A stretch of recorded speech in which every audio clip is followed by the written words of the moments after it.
The Treasurer, he took you to task yesterday, Susan, your team, over your free lunch policy. Now, there is this Grand Canyon-sized difference between yours and Jim Chalmers' costings of it. One, hundreds of millions, the other, billions. When are you going to release your numbers?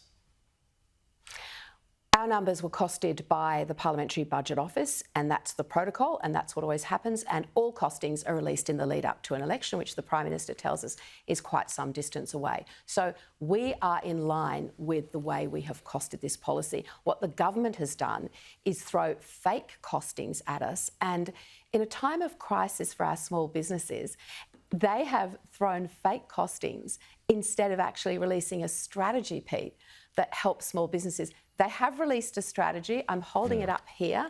It's, I think, quite a lot of pages of nothing at all. You call it a strategy, but that doesn't make it so. It is full of pictures of American businesses. Here's a lovely bakery from New Jersey. In fact, there's more pictures of American businesses in this strategy than there are interventions and measures to actually help our small businesses. Meanwhile, the Treasurer throws mud in the Parliament yesterday about a sensible policy that's been called for, I'm sure, by the small businesses in his electorate, just as it is in mine, where they desperately need a shot in the arm because they are struggling in in hospitality, in restaurants, in cafes, and a $20,000 deduction for somebody to take employees, clients, workers into those businesses is just something that is desperately needed for the businesses and very good for those who are undertaking. Sure, I get that, but it can't be fake costings if it comes from Treasury, though, can it?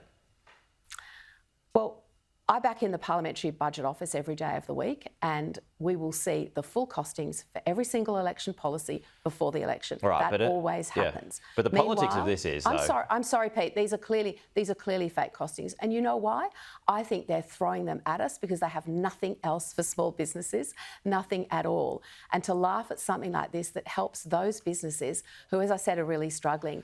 You would go into those businesses to get your morning coffee. Australians love them. They're in the high street. They're working incredibly hard. They always have a smile on their face. I'm talking about this on your program every week because I'm passionate about this. No, I get that. But you know what? These owners, these owners are not paying themselves. But they're standing in their businesses for 15 hours a day. They're 27,000 of small businesses have gone to the wall since Labor came into government. Meanwhile, you get this rubbish strategy, these pictures of American businesses, this nothing at all to help them, this not a single intervention, and throwing mud at something that we have put forward as a real shot in the arm. Yeah, I mean, look, I understand your argument there, but just on the costings argument, I mean, until you do, the politics of it is, the Treasurer can take free swings, can he not? Because he's got numbers from Treasury and you're still kicking the can down the road.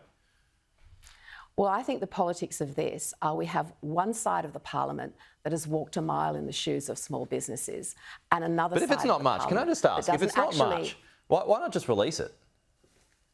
Well, we have released the Parliamentary Budget Office costings of less than $250 million.